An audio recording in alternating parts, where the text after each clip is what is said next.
People often ask the question, is the American dream dead?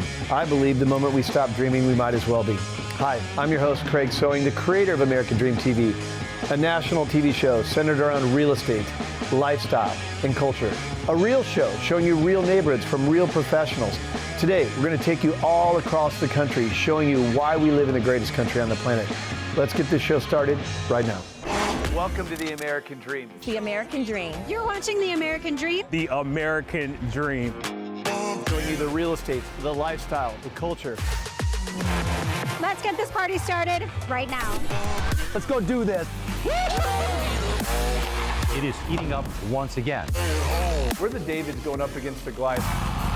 Real stories in real neighborhoods with real experts. The staple of the neighborhood. Can't wait to present it to you. It's all about lifestyle. In your community. That's what this show, The American Dream, is all about. Cheers to your American Dream.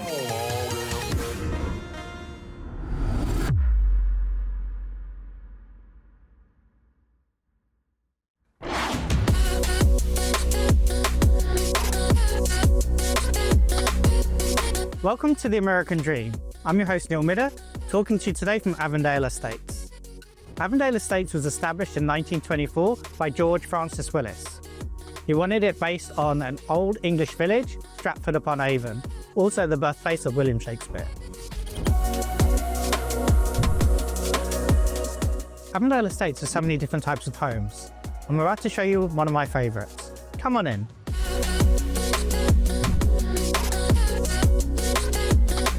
This home has an open concept feel to it, but my favorite place is this fireplace, which is definitely the focal point of the living room.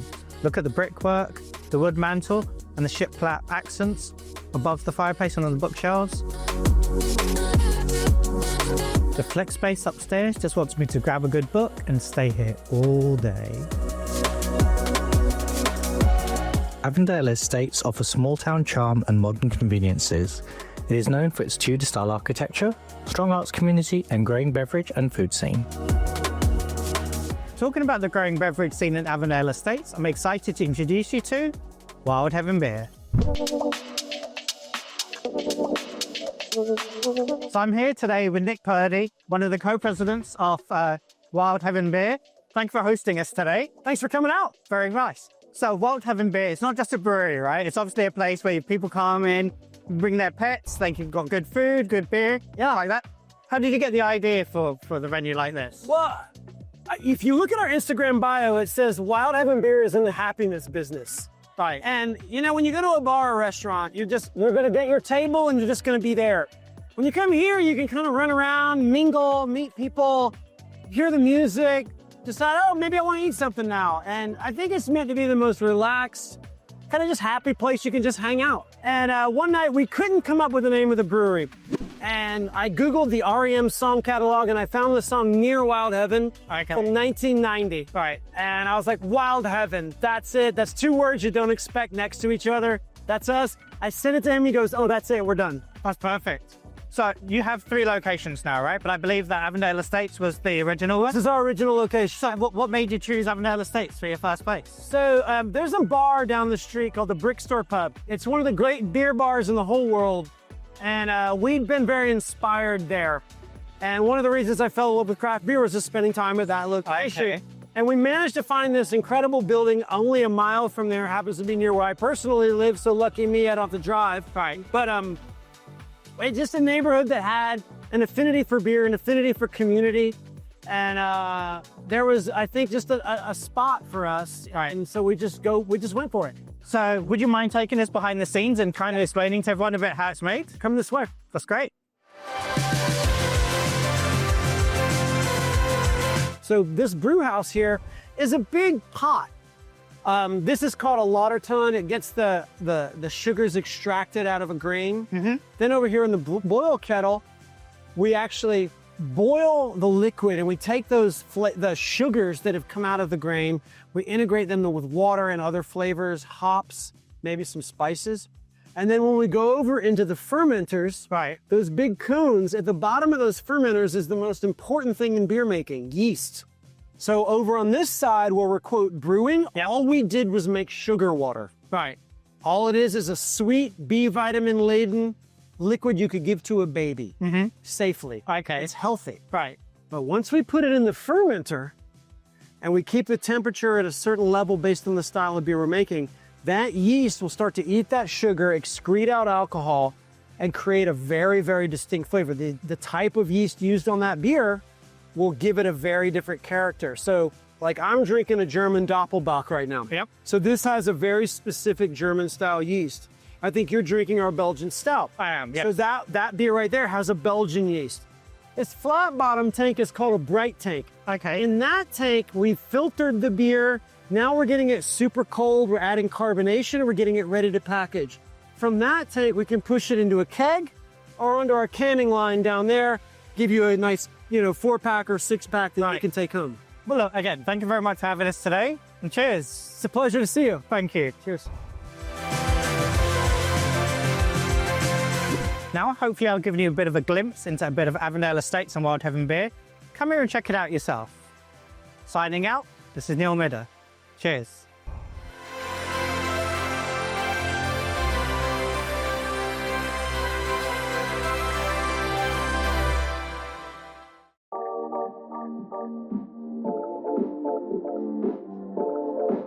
Welcome to the American Dream TV, the show about entertainment, lifestyle, special places all across the USA. And today we're in Noonan, Georgia. I'm Rich Sullivan, your host. And I'm Johanna Sullivan. And today we're going to see some older homes, we'll see some new homes, and we'll also tour the downtown Noonan Square. But first, I'm going to go grab a coffee while you talk to our guest. You do that. I am going to go catch up with Heather Daniel of Explore Noonan Coweta. This is the American Dream TV. Heather Daniel is with Explore Noonan Coweta, and Heather, your job is to encourage people to come here, not only Noonan, but the entire county, Coweta County.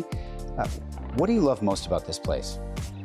I think the community and the county, it's just your quintessential Americana place to be. I feel like we just have this sense of community that people tend to crave when you want to move to a place that, whether you're raising a family or you're wanting to visit a town, I think people want to feel welcomed and want to feel at home.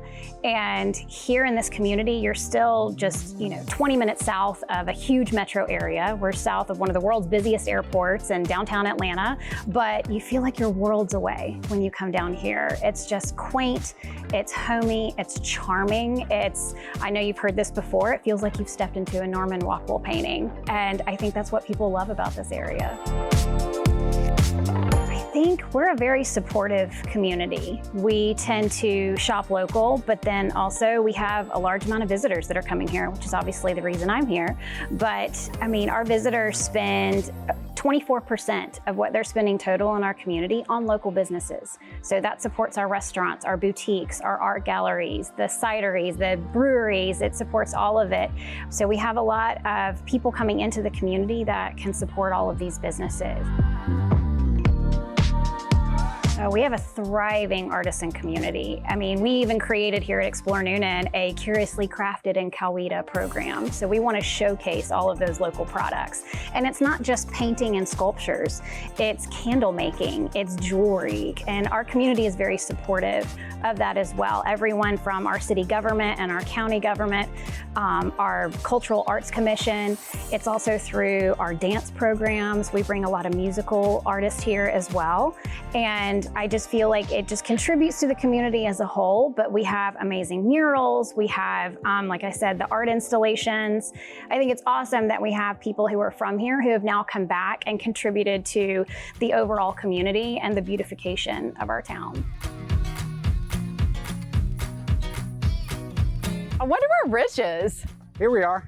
Oh, hey, here you thanks. Appreciate it. go. Got a little off track, sorry about that. No worries, imagine that. How about the houses that we're looking at right Well, now? they call it the City of Homes, and the reason is because all these beautiful homes have been preserved over the years. Yeah, it's crazy to think that so many of these houses survived the Civil War, and where we're standing right now is just not even a block away from the Noonan Square. Oh yeah, and this is just the tip of the iceberg, honestly.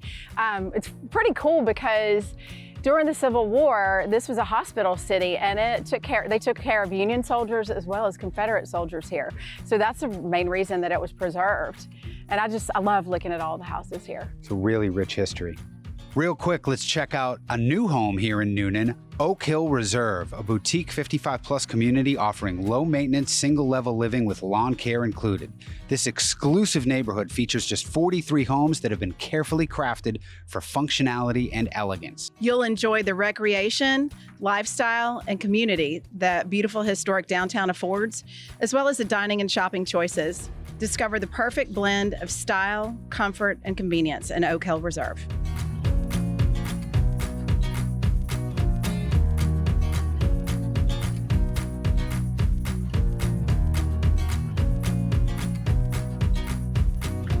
So strolling through town here, I bumped into Betty Wentworth, a very talented artist.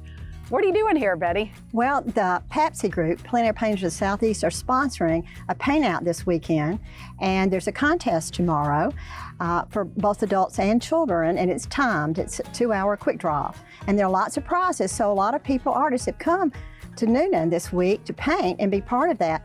And what a great thing it's for us, because we just discovered a new beautiful place to paint. That is so cool. This community is loaded with history and yet charm that's been preserved. It's just amazing.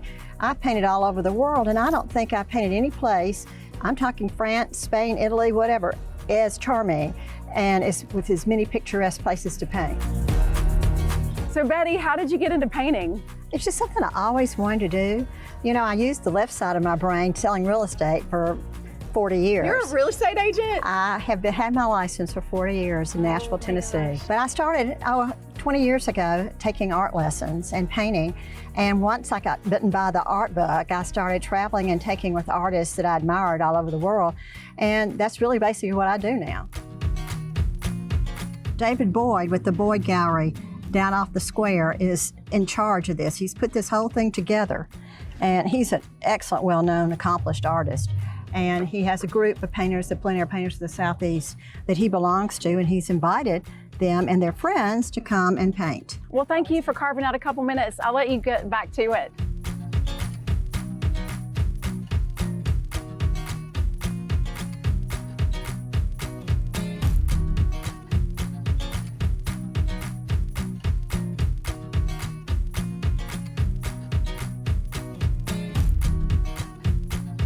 Well, that wraps up our show for today. We've seen some great art, met some amazing people along the way. We can't wait to come back and visit Noonan, Georgia again. The American Dream TV, I'm Rich Sullivan. I'm Johanna Sullivan. And we'll see you next time.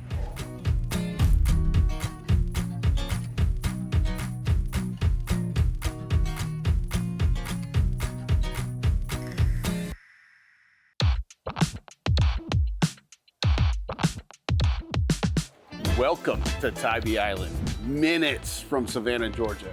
You know, in 2002, I was stationed at Hunter Armory Airfield, home of the dog-faced soldier, and the beach always called to me.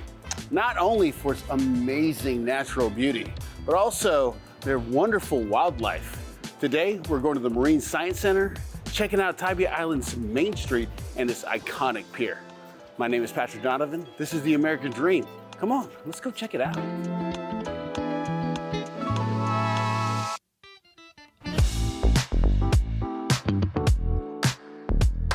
Now I'm here at the Marine Science Center with Chantal. Can you tell us what the mission here is? Yeah, so at the Science Center, you are sure to have a lot of fun. Our mission is to cultivate a responsible stewardship for coastal Georgia's natural resources, the salt marsh, the beach, and all of its animals. We do that through education, conservation, and research. We're catch and release facilities, so we do not deem ourselves a sensational entertainment aquarium. We're a nature center. These are animals that can't be released for certain reasons. Okay. We only have 5 permanent residents, and we're biologists. We know where they hide. We know where they are. So when we're out in those programs, we collect animals and bring them back to the Science Center to teach with them for a few short weeks, and then we release them back out into the nature. We're like a spa. It's like perfect 75-degree water. Or like a day spa for the fish. It is.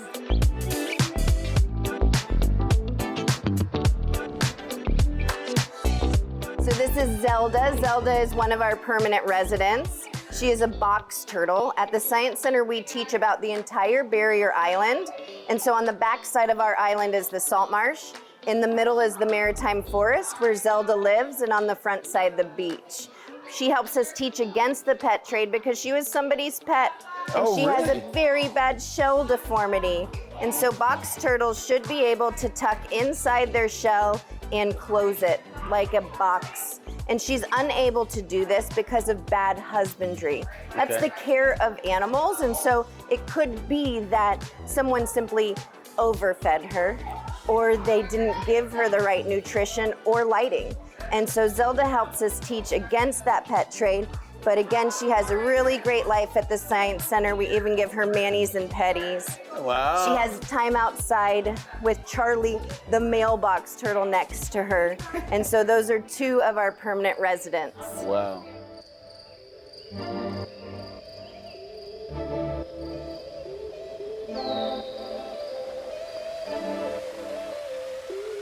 I want to just thank you, Chantal, for taking us around this amazing place. Absolutely. I think it's so awesome what you guys do out here, conserving the wildlife in the Tybee Island area, helping the turtles come back from extinction. That's pretty impressive. We love what we do, and it's hard to get us to stop talking about it. So we come on out and we'll teach you. It's what we love to do. Well, I love this. Thank you so much.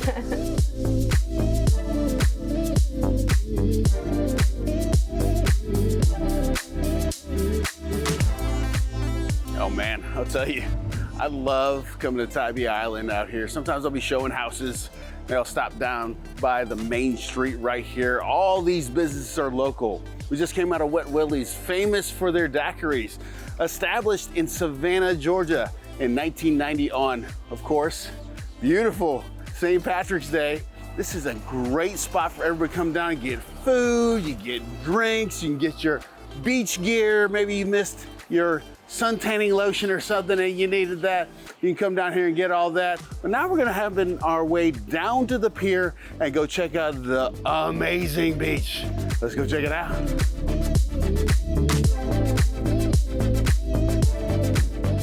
Now we're on the beach, obviously the ocean behind us. 3 miles of beach going down that way. We're at the Marine Science Center earlier, which is considered North Beach. We're at South Beach where the pier is. And sometimes, you know, I don't want to bring a cooler full of stuff and I just want to go get my drinks and snacks from there. The good thing is they got hot dogs, ice cream, and drinks. Man, I love Tybee Island. You got to check it out.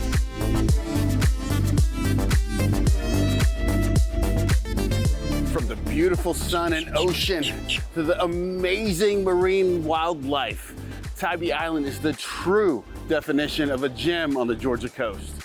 If it's your first time or your 15th time here, there's always something new to discover.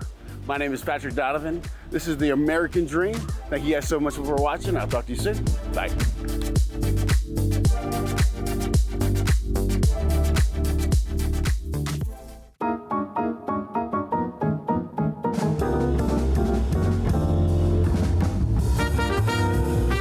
Welcome to City Market, the heart of historic Savannah's vibrant social scene.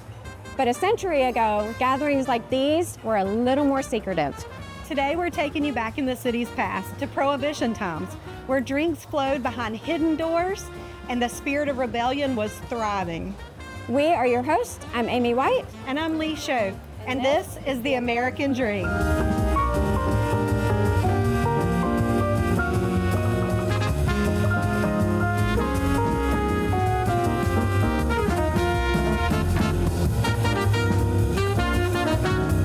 We have met up with Travis. We're here at the American Prohibition Museum, and he's going to take us through and tell us some fun stories about the Prohibition. Ready? Yeah, let's go. Let's go.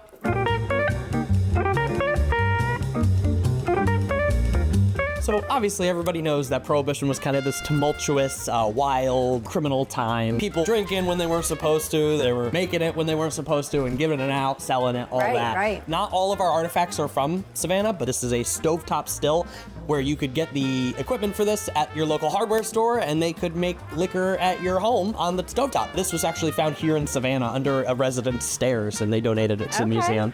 But when you get into the big leagues of people really moving liquor around the country, you have to look to the coast. And Savannah was a huge part of the southern bootlegging network. We actually have a boat right here that was used to run rum. So Savannah is kind of got this reputation. They called us the bootleg spigot of the South. One of the things you don't realize when you just think about Prohibition as of 1920s thing is that a lot of states had Prohibition way before the rest of the country. They passed state laws in the build-up to national Prohibition. Georgia went dry in 1908, 12 years before the whole country. I did not know that. No, I call it 12 years of practice. The museum, as well as being a place where we preserve the history of Prohibition itself, we're very into preserving cocktail culture, which was all kind of, it wasn't created during Prohibition, but that's the time that it flourished. And so we try to pass on that history and that knowledge as well. And we do it in really hands-on ways, like drinking a cocktail during your museum tour, or at night we do cocktail classes where you can learn to make the famous drinks from the 1920s. That sounds like a lot of fun. Yeah. So speaking of speakeasies, we're going to go upstairs to the hidden speakeasy called Congress Street Up. Congress Street Up. And hopefully get them to make us a cocktail.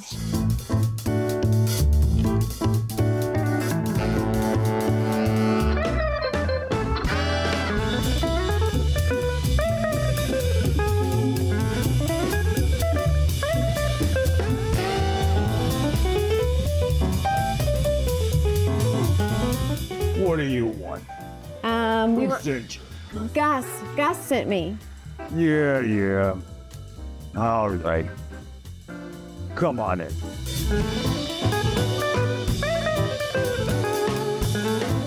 Okay, guys, we are in the secret speakeasy of the Prohibition Museum. It's called Congress Street Up. Make sure you visit it when you visit the museum.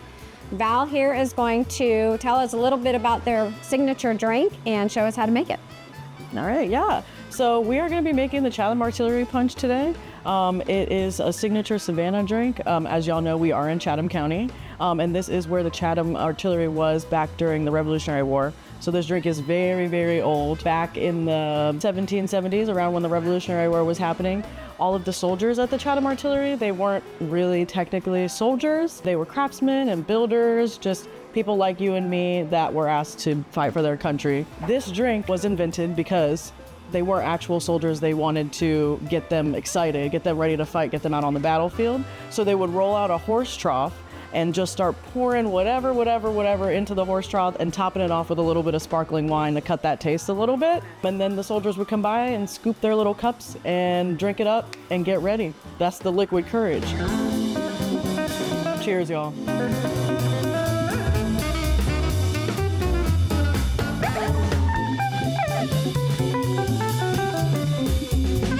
If you'd like to enjoy a cocktail after hours at Congress Street Up, to access the speakeasy, you have to come to Congress Street and Jefferson and come through the back door anytime after 6:30. Don't tell that we told you.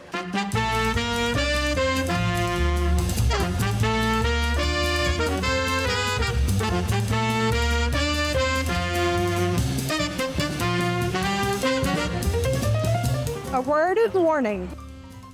Do not partake too much up at Congress Street Up, because you have to navigate the stairs of death to come back down to River Street.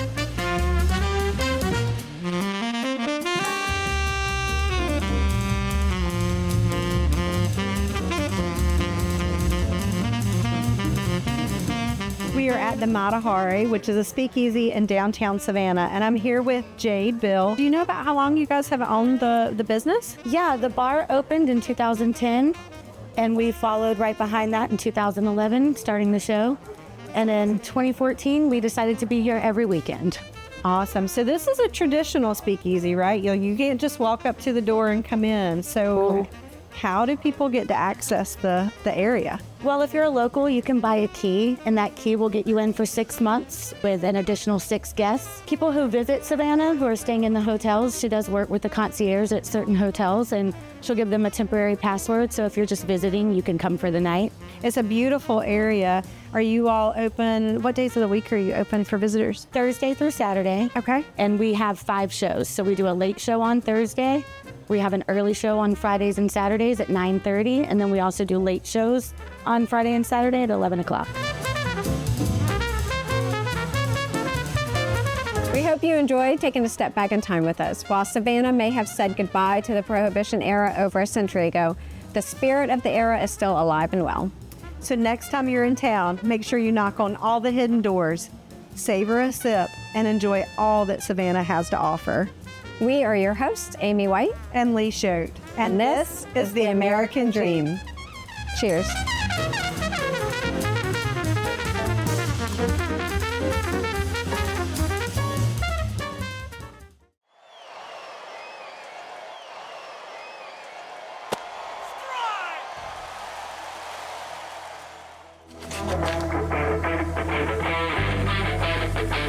Hey guys, I'm Sandy Corey, the principal broker for Real Estate South & Associates, and I am so excited to be a host for American Dream TV. Today, we're going to take a look at the historic Luther William Field. Come on, let's go.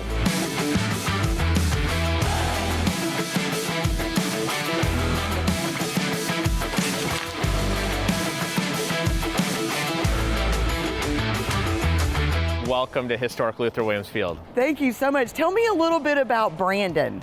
Well, I'm the managing partner here with the Macon Bacon Baseball Club.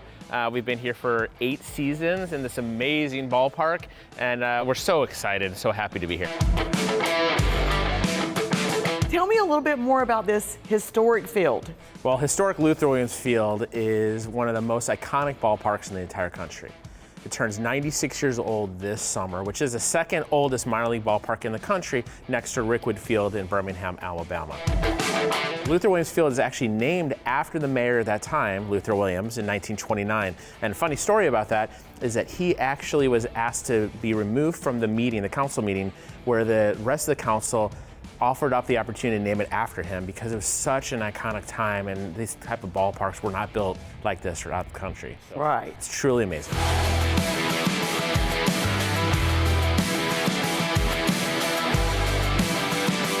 You've told us some great things about this iconic field. Can you tell us a little bit about the famous people? This ballpark has housed some of the most prolific ball players to ever play the game.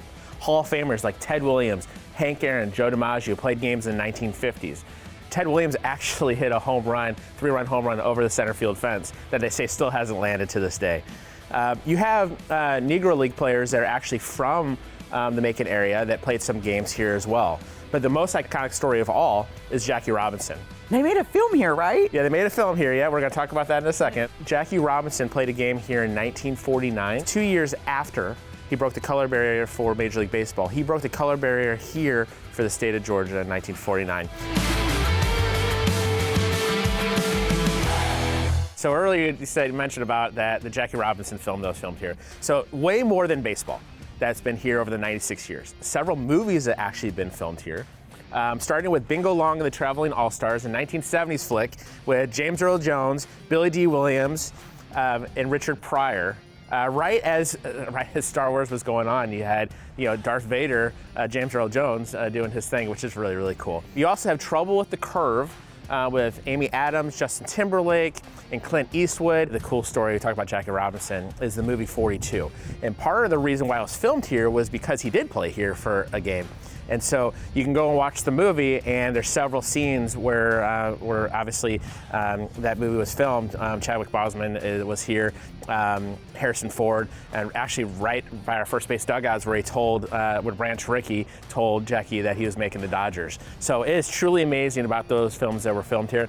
And there's more that have continued to be filmed and that have reached out to us. The GE commercial that was on Major League Baseball last year, showcasing the first time that the lights were ever on in Major League Baseball, was filmed here as well.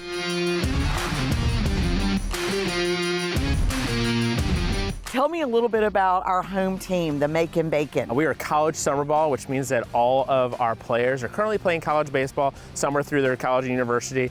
And they come play for us for the summer. Now, there's 175-ish college summer ball teams throughout North America, and a lot of people don't realize that there's so many teams. But we are one of the top in the country, not just with our name, but with our attendance. We sell it every Friday and Saturday. We are in top 10 attendance in the country historically, number 1 in our league. And our league is the Coastal Plain League. It's all about having fun, family-friendly entertainment that anybody from all walks of life can come in and enjoy this beautiful ballpark and enjoy this great play on the field.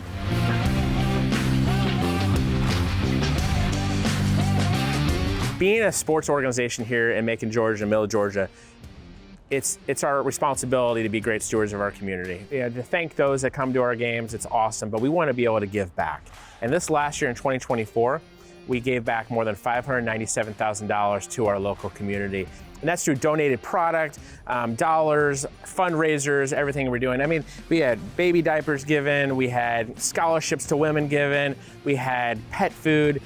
The list goes on and on. And we have about 17 initiatives that happened during our games, and we got our fans to give back and to educate these great nonprofits that we have here. I want to thank you so much for taking time to talk to me today and let everybody know about all the wonderful things at the field, making bacon, and let's play some ball.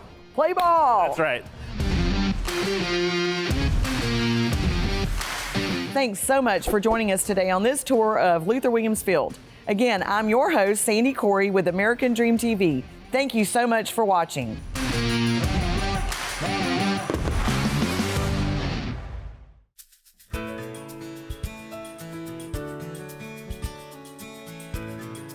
Welcome to the hostess city, Savannah, Georgia. My city, my home. I'm your host, Berthenia Brown for the American Dream TV. Today we will tour the Marshall House and we will feature a meal in 45 Bistro. Come go with me to check it out.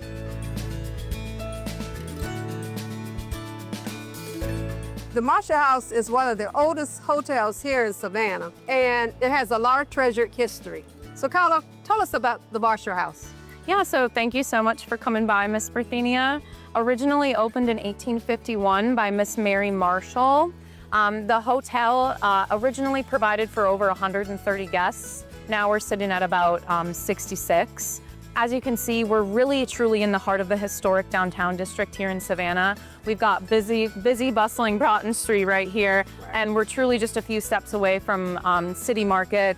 Plenty of dining, food, entertainment experiences for guests visiting the city, and all within walking distance, which really helps the guests have a great experience with us, honestly. Conveniently located next to so many different places and things to do.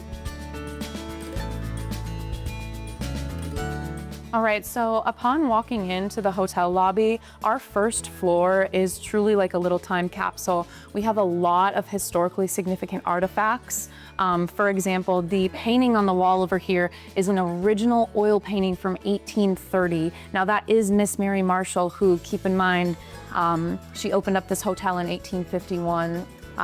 You know, when you walk into the hotel, you really just feel not only the significance of the hotel's history, but Savannah's history as well. For example, the law room over here is named after W.W. Law, who played a huge role in civil rights and was a preservationist all throughout Savannah's civil rights history. This is one of 7 rooms that we specifically offer to guests where they're actually able to step out onto the veranda. It's very unique in the fact that there are no doors, which can sort of throw guests off, but it's a fun little piece that we're able to offer. It's beautiful out here. It is, and you know, we feature plenty of seating, ceiling fans for guests to be able to enjoy the veranda year-round.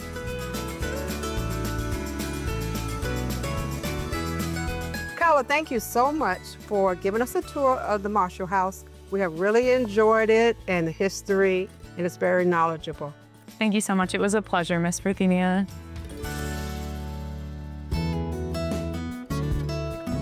We are here at 45 Bistro, which is located in the Marshall House, and I'm here with the owner, Sandy Hollander.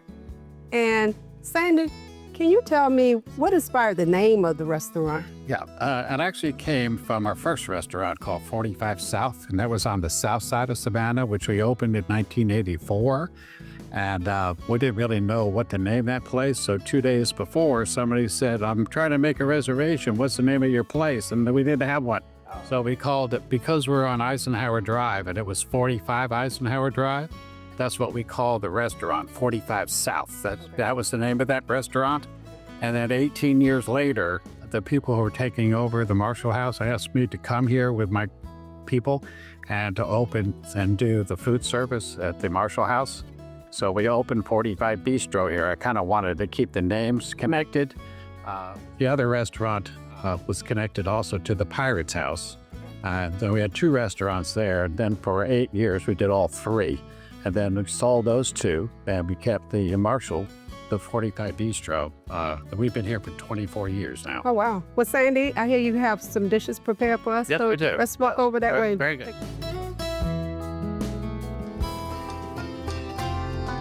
After meeting with the owner, I met Sean. He's the chef, and he's going to explain the 2 dishes that he prepared for us.